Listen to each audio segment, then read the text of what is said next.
Argentina, champions of the world.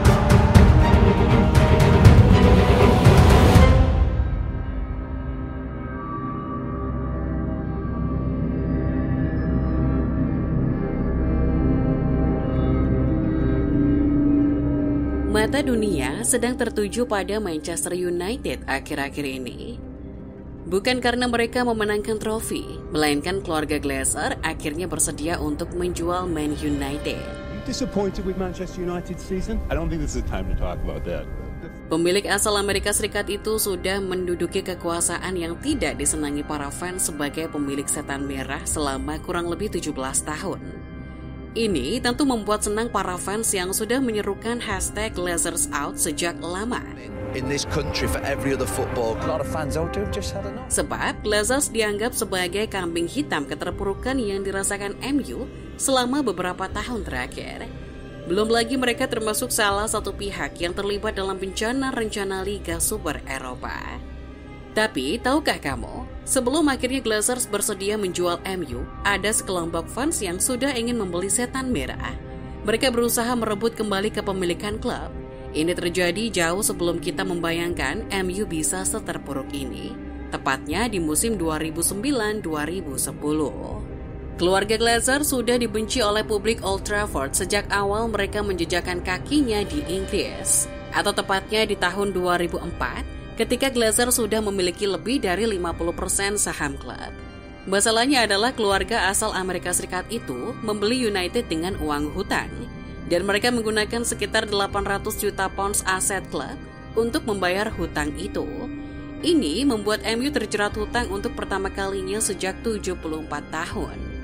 Awalnya Glazer adalah pemilik saham minoritas di MU. Ketika pertama kali berinvestasi di bulan Maret 2003, Glazer hanya memiliki saham sebesar 2,9% saja. Di akhir tahun 2003, saham mereka pun naik menjadi 15%. Jumlah saham itu kemudian berlipat ganda menjadi 30% di musim panas tahun 2004. Disinilah para fans sudah mulai was-was. Penawaran Glazer untuk membeli lebih banyak saham di United juga sempat dipandang kontroversial oleh Dewan karena menggunakan dana hutang. Aksi mulai dilancarkan para supporter. Spanduk bertuliskan Love United Hate Glazers mulai berkibaran di kota Manchester. Pada akhir bulan Juni 2004, Glazer sudah memiliki 98% saham di United, mendorong pembelian wajib atas sisa saham. Total, Glazer sudah mengeluarkan dana sebesar 790 juta pounds. Dengan biaya sebesar itu, Glazers mengubah MU jadi sapi perah untuk mengembalikan modal mereka.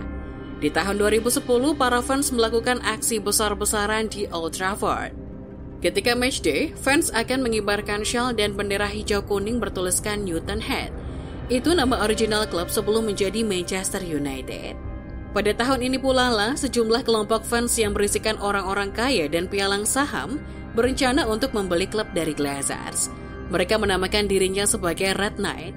Mereka juga berusaha untuk menjual minoritas saham ke para fans lainnya setelah mereka bisa mengamankan setan merah dari tangan Glazers. Mereka pun mengatur pertemuan. Red Knight juga sudah mengumpulkan petisi 100.000 orang yang mendukung aksi mereka, menunjukkan seberapa besar fans ingin mengambil alih kembali klub mereka. Red Knight juga sudah menyiapkan dana sebesar 700 juta sampai dengan 1 miliar pounds untuk membeli setan merah. Namun kita tahu bagaimana kisah selanjutnya. Glazers masih berkuasa selama bertahun-tahun ke depan. Dikutip dari BBC, entah Glazers yang ngotot tidak mau menjual klub atau Red Knight yang terlalu meremehkan harga United. Untuk mengambil alih diperlukan saham senilai 2 miliar pounds, di mana 1,6 miliarnya hanya untuk menyamai nilai yang dimiliki Glazers di MU. Itu tentu harga yang tidak masuk akal. Mereka pun memutuskan untuk menarik dulu penawarannya. Tapi sampai dengan akhir musim 2009-10, tidak ada langkah nyata dari Red Knight. Isu ini akhirnya hanya jadi dongeng yang tak pernah terwujud sampai sekarang.